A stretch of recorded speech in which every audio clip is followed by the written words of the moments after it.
This is the vintage Coach city bag in the beautiful color red, and the style number for city bags was 9790, and this specific bag was made in the US, and I would estimate it was likely made sometime in the 80s or maybe even early 90s.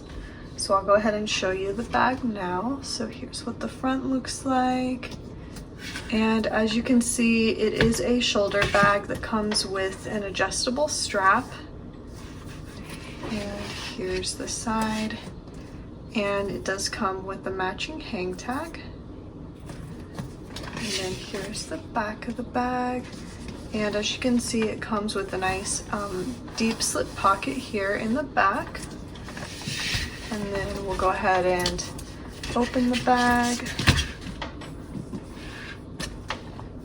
So here's the inside. It has another slip pocket here in the front.